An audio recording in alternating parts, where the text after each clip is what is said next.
we have now entered the growth phase. And I believe that the growth rate in India is going to be exponential. Two narratives of Indian story which need to be brought center stage. Every week, the India story will bring the most incisive analysis, the most authoritative voices. India will be a significant pole in the universe of AI going forward. India is walking tall, India's stature is different, India's voice is being heard. And the biggest newsmakers. This is just a start. Tokyo, we won one bronze. Paris, we won a rocket. Good to see that, women cricket is getting more excited and everybody is looking after that. And these stories need to be told, and they are guided by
Hello and welcome. You're watching Gravitas with me, Molly Gambhir. Here's a quick look at what's lined up for you on the show tonight.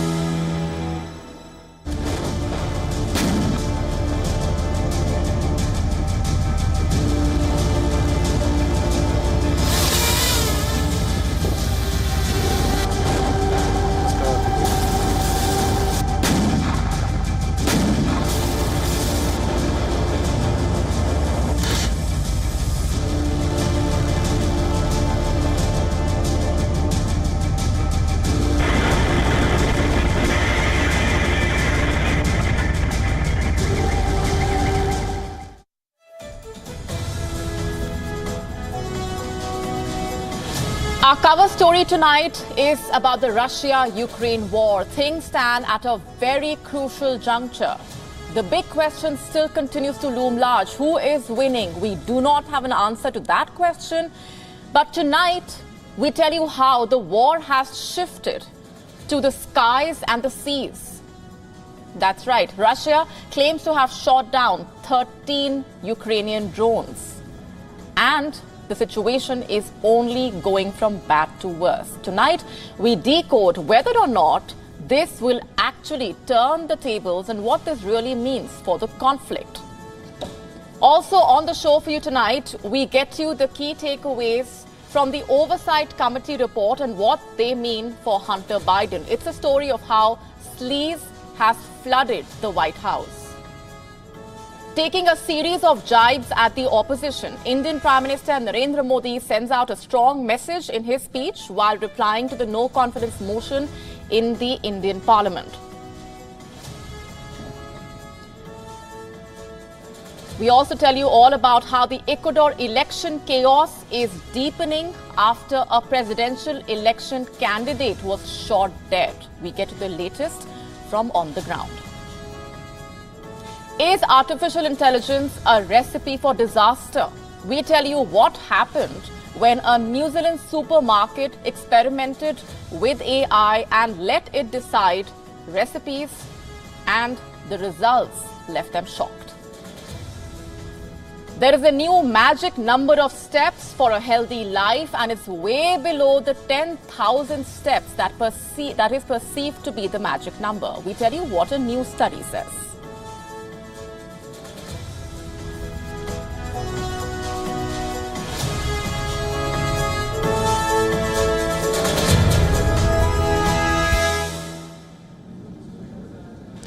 The war in Ukraine has taken yet another turn after the enormous casualties of infantry engagement on land ending in a bloody stalemate on a line roughly claimed by Russia. It has shifted to the skies and the seas. The preferred weapon of choice by both sides being drones, but it's more than that. Russia and Ukraine have now pitched in with their air and naval power, unleashing drones and missiles on one another, trying to gain the upper hand in the war. But the big question is, can either of them actually declare victory by winning in the skies and the seas? Can these aerial and naval battles really turn the tables in this war? Or has it become a war of attrition with no end in sight to the death and the destruction?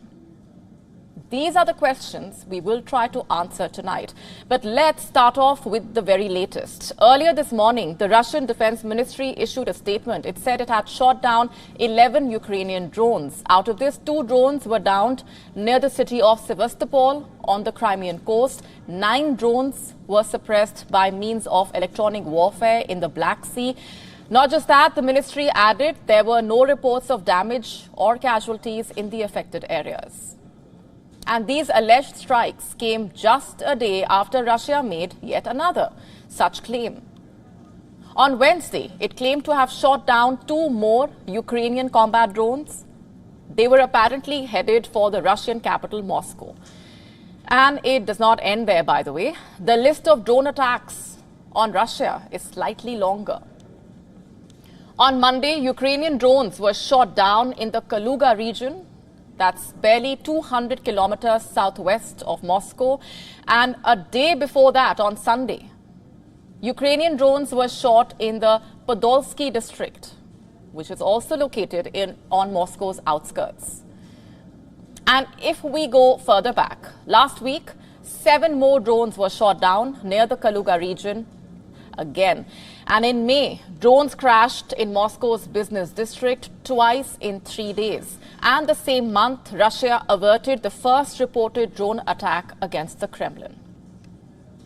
But what do these developments really mean, and what do they tell you?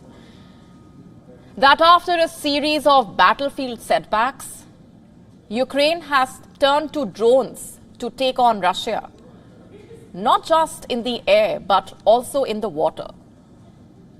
Have a look at these visuals now. They are from last week. They show a maritime Ukrainian drone attacking a Russian ship.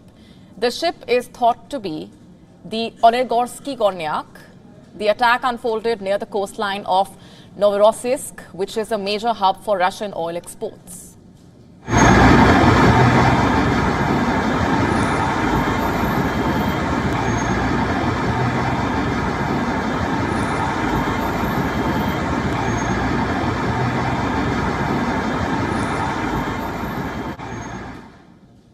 Reports say there were at least 2 such sea drones. One of them was carrying 450 kilograms of dynamite. It rammed into the Russian ship, causing a serious breach. A video, in fact, showed the ship being tugged to the shore by another vessel. And again, it does not end there. Besides using advanced military drones, Ukrainian soldiers are also using cheap homemade drones to destroy Russian armored vehicles. Have a look at the report on your screen.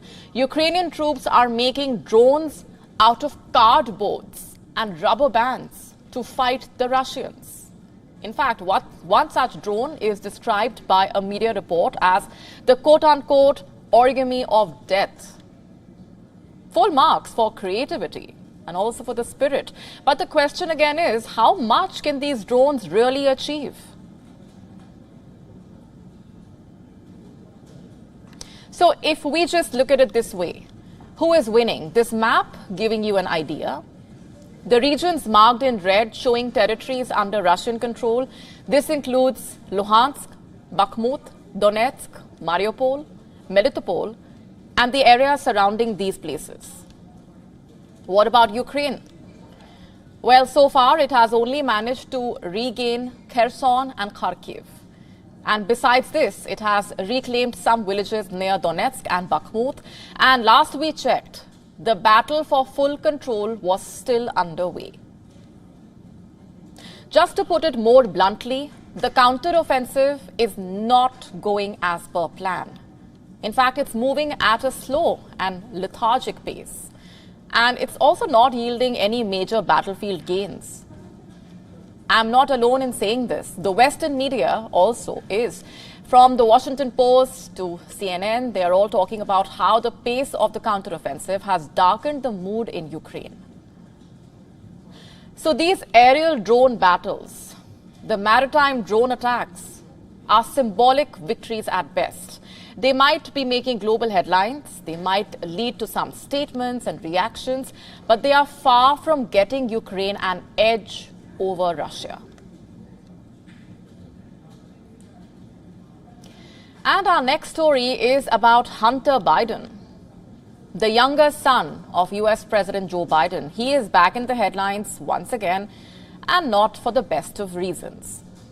On Wednesday, Republicans on the House Oversight Committee released another report on Hunter's shenanigans. The report criticized him and the entire Biden family for their alleged corrupt business dealings.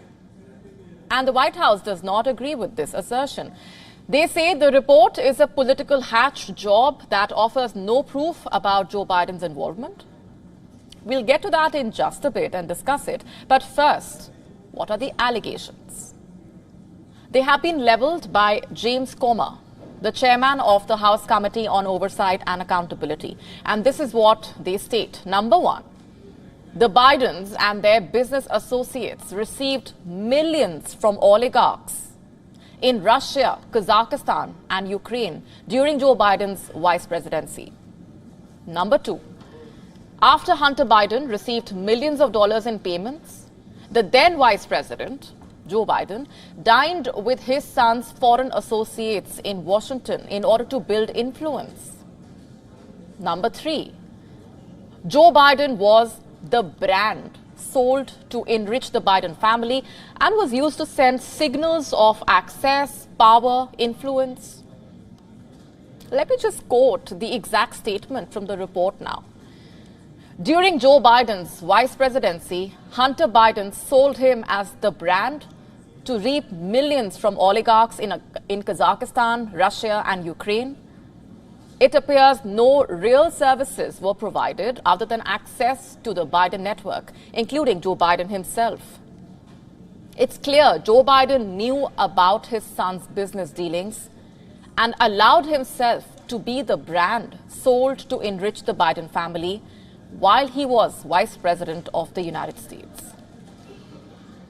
What is the basis for these claims? This, the report does not reveal, but the timing of the allegations is very interesting. They come right after some sensational testimonies that were given by American officials. And this includes the testimonies of a pair of whistleblowers from the IRS, the Internal Revenue Service of the United States. In fact, in July, they claimed that there was alleged meddling in the Justice Department's investigation on Hunter Biden. One of them was Special Agent Joseph Ziegler, a 13-year veteran of the IRS. And this is what he told the American media. I'm quoting, "When you are prevented from going down certain roads, I guess I don't know what could have been found if we were not hamstrung or not handcuffed." This was the first whistleblower. The second whistleblower's name is Gary Shapley. In the month of July, he also testified before the House Oversight Committee, claiming that the investigation into the Hunter Biden case was very different from any other case he had seen in his 14 years at the IRS. Listen to this now.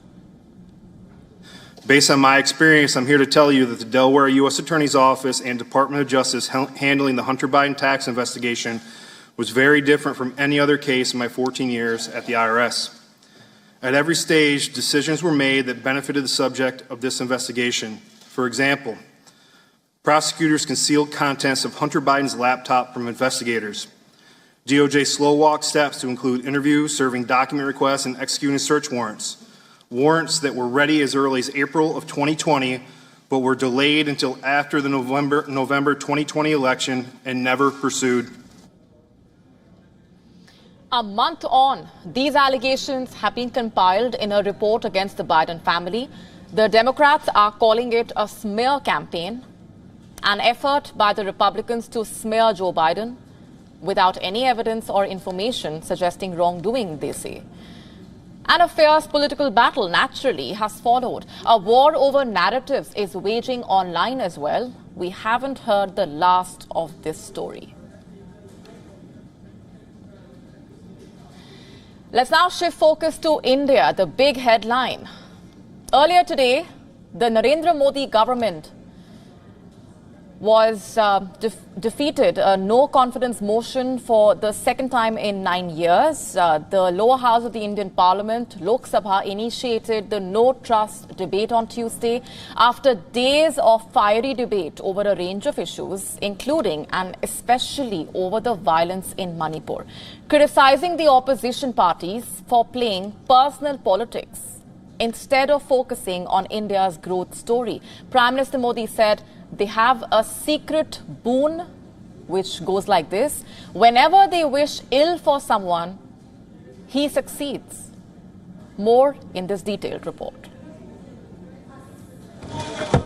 Countering the opposition's no confidence motion in the lower house of the parliament, Indian Prime Minister Narendra Modi called it a test for the opposition, not his government. While replying to the no confidence motion brought against his government, PM Modi took jibes at the opposition.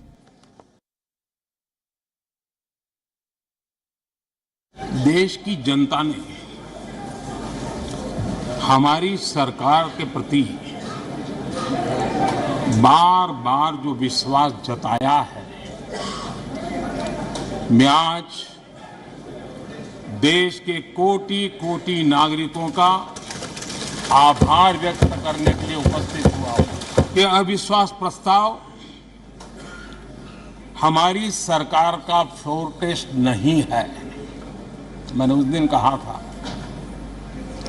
बल्कि ये उन्हीं का floor test है, ये मैंने उस दिन भी कहा। The motion initiated by the opposition to question the Modi government's handling of the situation in Manipur marks the second time the Prime Minister has faced such a challenge.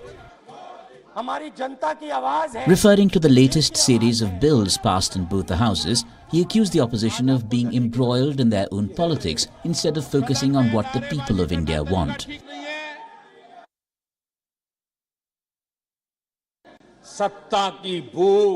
The Prime Minister highlighted his government's corruption-free legacy, how the government has empowered youth, and questioned the opposition's track record. हमने भारत के युवाओं को घोटालों से रहित सरकार दी है।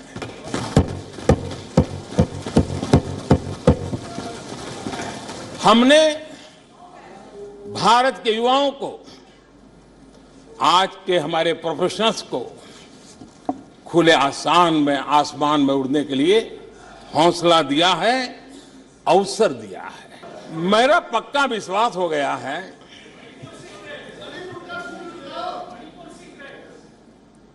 कि विपक्ष के लोगों को एक सीक्रेट वरदान मिला हुआ है।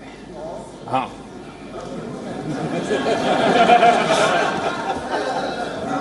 सीक्रेट वरदान मिला हुआ है, और वरदान ये कि ये लोग जिसका बुरा चाहेंगे उसका भलाई ही होगा।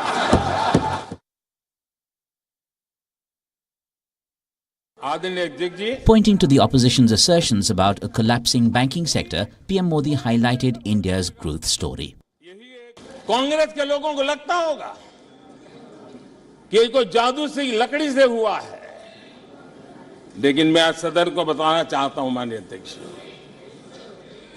रिफॉर्म, परफॉर्म एंड ट्रांसफॉर्म, एक निश्चित आयोजन, प्लानिंग और कठोर परिश्रम की पराकाष्ठा, और इसी की वजह से आज देश इस मुकाम पर पहुंचा है। और ये प्लानिंग और परिश्रम की निरंतरता बनी रहेगी। आवश्यकता अनुसार उसमें नए रिफॉर्म होंगे और परफॉर्मेंस के लिए पूरी तरह ताकत को लगाया जाएगा और परिणाम ये होगी कि हम तीसरे नंबर पर पहुंच के रहेंगे।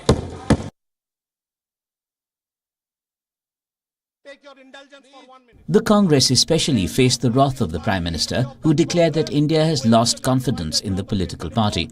Referring to Tamil Nadu, Uttar Pradesh, Bihar, Nagaland, West Bengal and Odisha states, PM Modi said India accused the Congress of favouring and creating a system akin to a royal court. और कांग्रेस की माने अगर सब कुछ अपने आप ही हो जाने वाला है, इसका मतलब है कांग्रेस के पास न नीति है, न नीयत है, न विजन है, न वैश्विक अर्थव्यवस्था की समझ है और न ही भारत के अर्थ जगत के ताकत का पता है। और इसलिए सोए सोए सब हो जाएगा, यही एक आदरणीय अध्यक्ष जी, भारत के लोगों का कांग्रेस के प्रति नो कॉन्फिडेंस का भाव बहुत गहरा है। Taking a jibe at the opposition alliance of 26 parties, Modi stated that the alliance has sizable Prime Minister contenders who are now conveniently becoming friends with those who were their political rivals. अध्यक्ष जी, आज जो हालत इसलिए मैं कहना चाहता हूं, अभी हालात ऐसे हैं इसलिए हाथों में हाथ, अभी हालात ऐसे हैं इसलिए हाथों में हाथ। जहां हालात तो बदले फिर छुरियां भी निकलेगी।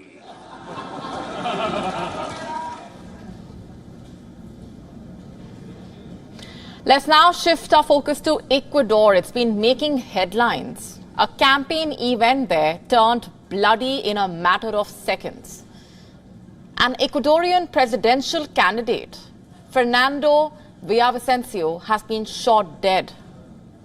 The shooting took place as he was leaving a campaign event in the capital. The police saying that 6 suspects have been arrested so far. The Ecuadorian president says the elections will commence as scheduled and has announced a national mourning for 3 days. How exactly will this impact the presidential election battle? Who was Fernando Villavicencio? Let's get you the details. Ecuador has been a host to a surge in violent crime. Studies, in fact, showing that drug trafficking and murder rates have doubled between the years 2020 and 2022. Fernando Villavicencio was a candidate willing to fight against these evils. He was, in fact, one of the most critical voices against corruption. But his country seems to have not returned the favor.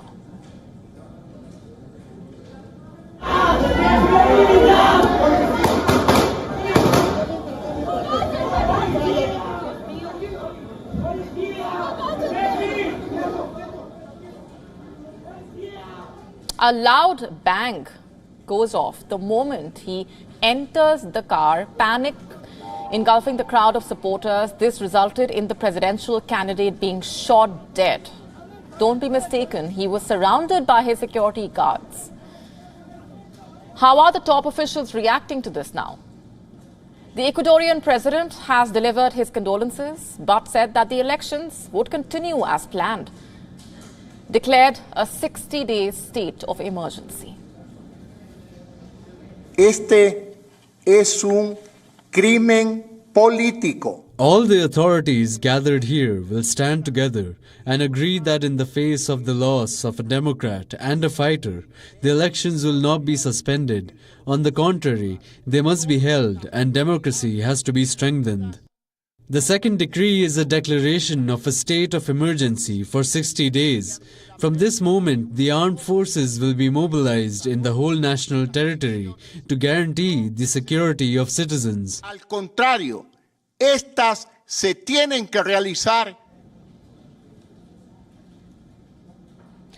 Villavicencio's relatives and other presidential candidates have called out the attack. His relatives have blamed the state for not giving him adequate security. Some have called the incident the killing of democracy. One of the candidates' relatives, in fact, said, and I'm quoting, "What we witnessed was like a horror film. The death of my relative, I have no words for what's happening in the country. They just killed democracy." Presidential candidates have made some strong comments. They have called out the government. Candidates have also urged the establishment to take action and not drown themselves in political meetings. Listen in. A la familia de Fernando Villavicencio, en especial a su esposa, a sus hijas. To the government, we don't want more meetings. We don't want more statements. We demand action. There are 3 months left to this government. Act on it. We're dying. We're drowning in a sea of blood and tears. Más de 3,000 familias que han sentido este dolor que no se lo merece nadie. Las ecuatorianas y ecuatorianos, indignado por este cobarde asesinato a Fernando Villavicencio. Dear Ecuadorians, I'm outraged by this coward murder of Fernando Villavicencio. The less I can do is express my solidarity with his relatives and supporters and militants. For this reason, I decided to suspend the electoral campaign, and I invite the candidates to leave all the political flags and strike a social agreement for security. Y hacer un pacto social por la seguridad. So who was Fernando Villavicencio? He was one of the 8 candidates running in the presidential election to be held on the 20th of August. The candidate was known as the most critical voice against corruption, like I said. During the 2007 to 2017 government, the man was sentenced to 18 months in prison. Why? Because he simply criticized the former president, Rafael Correa. And what may seem ironical is that Correa has also expressed his condolences. He said, and I'm quoting, "Ecuador has become a failed state. Those who seek to sow even more hatred with this new tragedy, I hope they understand that it only continues to destroy us." You see, the upcoming elections could spell a new start for the country. Polls show that fixing the crime and drug problem is the people's biggest priority right now. And why is that? It's because criminal groups continue to battle to take control or also distribute illicit drugs. The country has become a cocaine trafficking hub, and overcrowded prisons are only giving rise to more criminal gangs.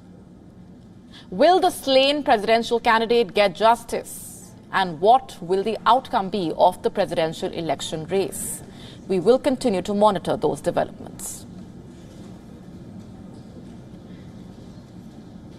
Yesterday, Kuwait banned Australian blockbuster Talk to Me. And today, it has shunned Greta Gerwig's billion-dollar hit Barbie. Lebanon is now planning to follow suit. Why is West Asia doing this? Why is it targeting super hits that are being celebrated around the world? Kuwait, for that matter, saying that it is protecting public ethics and social traditions. But let me just spell out what it actually means. Kuwait is trying to wipe away homosexuality and queerness from public view. Lebanon also has similar concerns, by the way. The culture minister, Mohammad Mortada, also asked the interior ministry to ban the movie Barbie. And this is what he said. Let me just read it out for you. The film promotes homosexuality and transsexuality, supports rejecting a father's guardianship, undermines and ridicules the role of the mother, and questions the necessity of marriage and having a family. You see, the West Asian countries believe the films are bad influence, quote unquote. And why? Because they normalize homosexuality, promote women's rights, empower women. And this is not what Kuwait or Lebanon seem to want their people to see. Take the case of the Australian movie Talk to Me. It is a horror/thriller. It has nothing to do with promoting queerness. Homosexuality is not even a theme of the movie. So what really happened there? Why did it hurt the sentiments? It is the casting of non-binary trans actor Zoe Terakes. In real life, the Australian actor identifies as non-binary and trans-masculine. In real life, Terakes played a character whose gender identity is never mentioned. Their queerness was not thrown in the viewer's face. Their trans identity was never outrightly described. Kuwait banned a blockbuster solely because of Terakes' presence in that movie. The actor has said that they felt targeted and dehumanized, taking to Twitter to voice their disappointment. The statement reading, and I'm quoting, "Our film does not actually ever mention my transness or my queerness. I am a trans actor who happened to get the role. I am not a theme. I am a person. Kuwait has banned this film due to my identity alone." The filmmakers have stood by their decision to cast Zoe Terakes. In fact, they say that they are proud of Terakes' involvement in the movie. Like Talk to Me, Barbie also does not contain any overt references to same-sex relationships or queer themes, but somehow it does not seem to fit into West Asia's social values and public ethics. There is nothing new about censorship in this part of the world. LGBTQ references are routinely banned while deciding on any foreign movie. The censorship committees usually chop scenes that counter public ethics, but if a film carries alien concepts, messages, or so-called unacceptable behavior, which Barbie happens to do according to them, since it is a little too feminist for the Gulf's liking, it seems, the entire movie has been barred from screening. And Barbie is just the latest addition to a long list. Other victims are Spider-Man, Across the Spider-Verse, Everything Everywhere All at Once, Lightyear, West Side Story. And you know what the concerning part here is? All these movies had some direct representation to LGBTQ. But Barbie and Talk to Me do not. And yet, they have been cancelled. You know what this indicates? That Kuwait and Lebanon's censors are hardening even further. You see, Lebanon was the first West Asian country to hold a Pride Week in the year 2017. It has generally been safer for the LGBTQ community in this part of the world. But now when Barbie and Talk to Me have been facing these issues across West Asia, Lebanon, out of everyone, is crying foul. Creative expression and artistic freedom have been debatable topics. Just a few days ago, it was a trans flag in Spider-Man, Across the Spider-Verse, and now it's about a queer actor and a movie based on dolls. In some days, it could be something else. And while we agree that one has the right to their social beliefs and religious sentiments, to express their opinions and also criticize art, why can we not just leave it at that? Does it really have to boil down to bans? Are our convictions so weak that just a few scenes in a movie can impact them or change them? Can a queer actor in a movie or references to LGBTQ really promote homosexuality in an entire country? What is there to promote anyway? Those who are homosexual will stay homosexual regardless. Removing it from a movie or banning a movie cannot remove it from the society. Shifting focus for now, Russia's plan to launch its lunar lander on Friday is the latest in an international push to return to the moon. And that, by the way, includes the world's top powers, also new players. Our next report tells you more about how the Russian lunar mission will coincide with the Indian moon mission, as the two attempt to land near the moon's south pole on the same day. The moon. It has mystified humans since the beginning of time. And though we've set foot on the lunar surface 50 years ago, once again there is renewed interest to explore the Earth's only natural satellite. We've been tracking India's ambitious lunar mission Chandrayaan-3, which is all set to make a soft touchdown on the lunar surface on August 23rd. But India's Chandrayaan-3 mission will be having company from the Russians. The Russian space agency Roscosmos is all set to launch its moon mission Luna 25 on Friday. This will be Russia's first attempt at a lunar landing in 47 years. The Russian space agency Roscosmos says that its aircraft will take about 5 days to travel to the moon. It will then spend around 5 to 7 days in lunar orbit before landing. The timing of the Russian mission is curiously coinciding with the landing of the Indian lunar mission. Both Chandrayaan and Luna 25 will be landing near the unexplored south pole of the moon. Roscosmos said the two missions would not get in each other's way because they have different landing areas planned. Chandrayaan-3 is due to run experiments for 2 weeks, while Luna 25 will work on the moon for a year. There's no rivalry between ISRO and Roscosmos. Both Russia and India have worked closely over the past 4 decades. Indian Air Force fighter Squadron Commander Rakesh Sharma had travelled to the Soviet Salyut 7 space station in 1984. ऊपर से भारत कैसा दिखता है आपको? मैं बगैर किसी झिझक के कह सकता हूँ कि सारे जहां से अच्छा. Becoming the first Indian cosmonaut. In the 1970s and 80s, the Soviet Union had launched the first Indian satellite, Aryabhat. And recently, Indian astronauts preparing for the upcoming Gaganyaan mission were trained in Russia. But right now, both Indian and Russian moon missions are racing to become the first ones to land on the lunar South Pole. Bureau Report, WION World is One.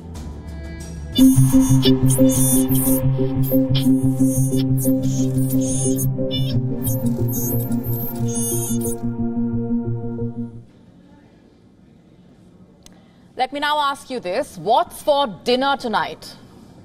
Would you fancy some poison bread sandwiches? Mosquito repellent roast potatoes, perhaps? Don't worry, these are not my recipes. These bizarre suggestions are all thanks to artificial intelligence. That's right, it's trying to turn chef. And this is what happens when you let technology decide your menu for the day. It could be a recipe for disaster. And trust me, we are not prepared to digest the consequences. This is what it's all about. And the details, by the way, are pretty unappetizing. A New Zealand supermarket chain, Pack and Save, is experimenting with AI to make meal plans. And the app is called Savvy Meal Bot. It lets users enter ingredients available in their homes, and it then auto-generates a meal plan for recipes. Cheery commentary comes complimentary. The idea essentially was to let the customers creatively use the leftovers. As you know, there is a cost of living crisis underway. It was supposed to help the people save money and also to reduce food wastage.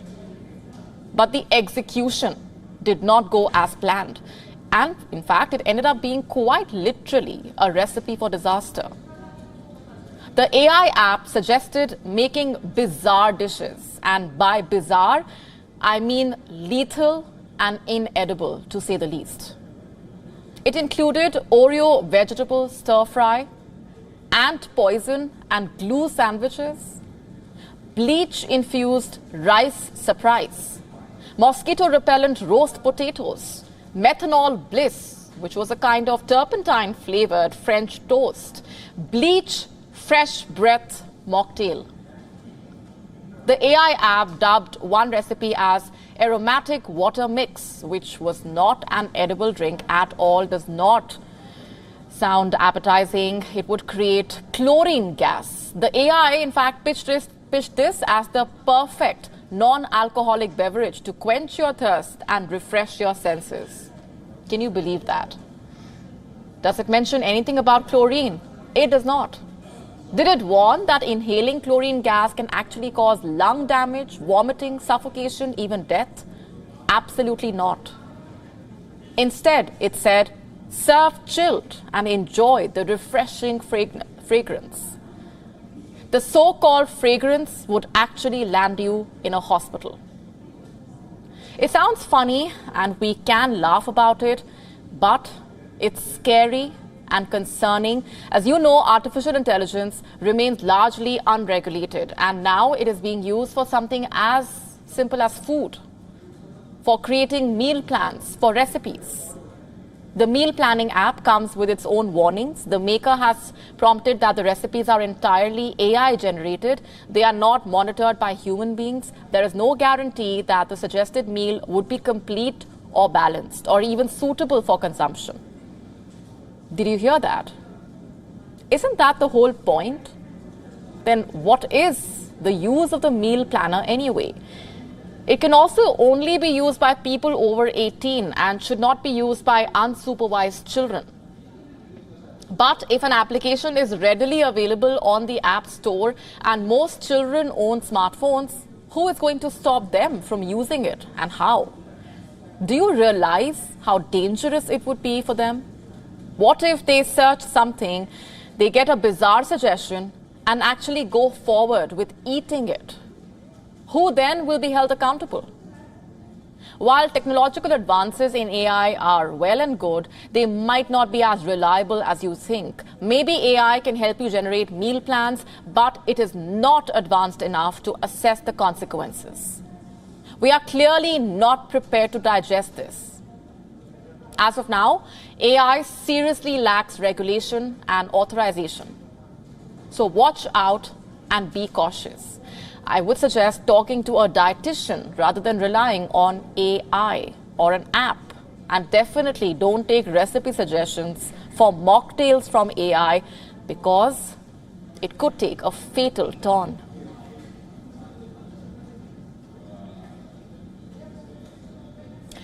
Let me now ask you another question. How often do you feel like being lazy? You know, just being in bed or staying in your couch, binge watching your favorite sitcom, enjoying some popcorn, or simply just doing nothing or sleeping for as long as you like? Sounds tempting, right? What if you actually had a designated day on which you could be lazy? A national lazy day. I know it sounds made up, but it actually exists. That's right. Every year, the 10th of August is marked as National Lazy Day in the United States. Are you surprised? So was I. As the name suggests, it is a celebration of laziness. It's unclear how the day came into being, but it is essentially dedicated to all those who love lazing around. Well, the US government and officials cannot afford to be lazy given the economic situation there right now, but that is a story for another day. This is about the people, the common man. The day is basically about celebrating, taking it easy, taking a break. Don't people around the world then have the right to do that? Why should the Americans have all the fun? Shouldn't we Indians also mark our own lazy day, celebrate being lazy without feeling guilty about it? If the central government will not declare this for India, why can't the state governments do that? I know what you must be thinking. Why just one day? I'm sure a lot of you wouldn't mind being lazy on more days than one and celebrate doing nothing at all a lot more often. But let's just start with one day at least. Why should the people of the US, like I said, have all the fun? It is an unofficial holiday there, but shouldn't the concept be replicated around the world? Removing the negative connotation attached to laziness, normalizing laziness one step at a time. Because trust me, we all could do with more days of lazing around and not feeling guilty about doing nothing.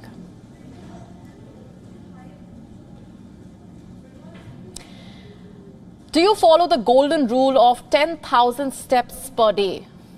And do you get disappointed when you don't achieve that target? Beat yourself up for it. If you do, then we have some good news for you. Recent studies show that the 5-digit steps goal may not be as accurate as we thought. Experts say nearly 4,000 steps per day can reduce the risk of dying. Don't be mistaken, the more steps you take, the better. You come closer to cheating death with every 500 to 1,000 extra steps. So what really is the theory behind the 10,000 steps rule? Let's break it all down for you. For years, smartwatches have reminded us to complete 10,000 steps. Many mobile apps, in fact, even taunt us for not completing that required target. But experts have proven that the 10,000 rule is wrong to some extent. Studies show that nearly 4,000 steps can actually reduce the risk of death. Nearly 2,300 steps can save you from cardiovascular disease. So is it really necessary to complete the entire 10,000 steps? Studies even compared the number of steps with age, in fact. People at the age of 60 or older reduced the risk of death with only 6,000 steps. Teenagers and younger adults did the same with 7,000 steps per day.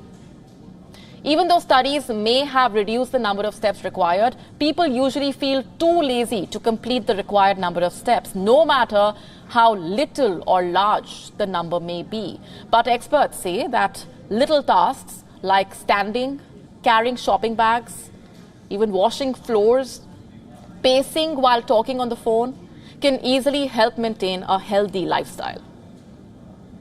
So how did the 10,000 steps rule even come into being? Is it an arbitrary figure or a well-calculated one? Actually, neither. The 10,000 steps goal is the result of brilliant marketing. Let me tell you a little story. It goes back to the year 1964. That year, Tokyo was hosting the Olympics. And thanks to the games, there was a sudden interest in fitness among the locals. A Japanese company called Yamasa Clock saw this as an opportunity to do something big.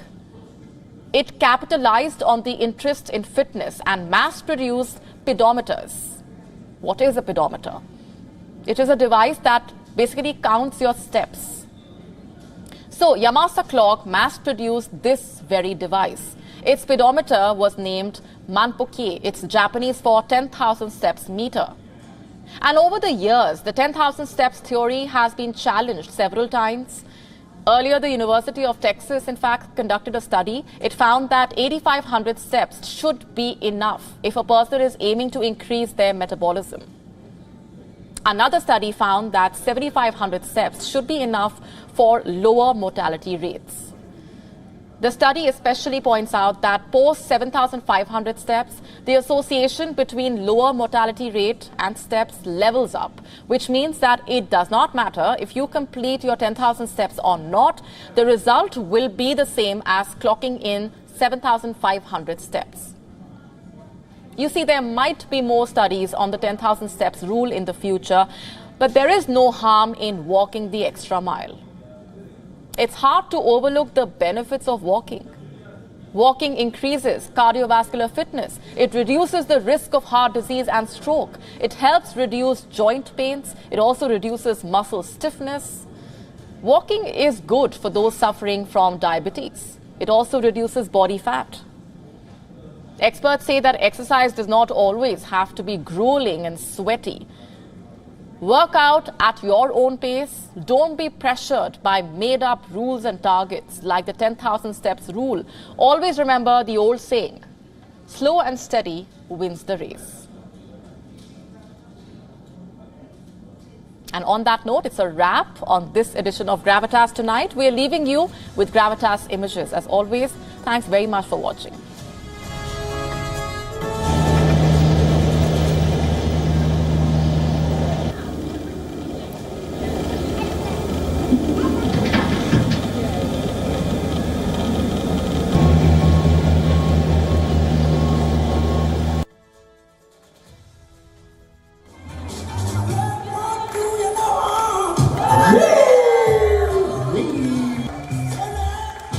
I feel good, man.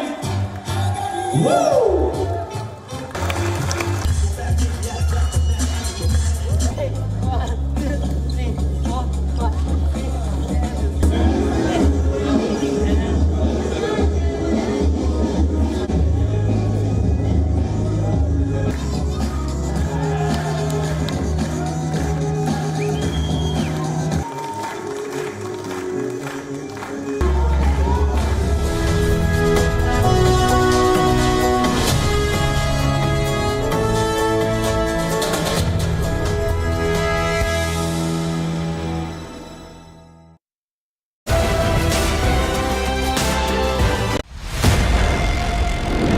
It's easy to tell you a flat story.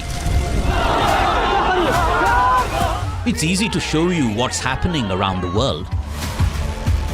We do the difficult part. This weapon has been banned, but the US, Ukraine and Russia do not find the bombs problematic.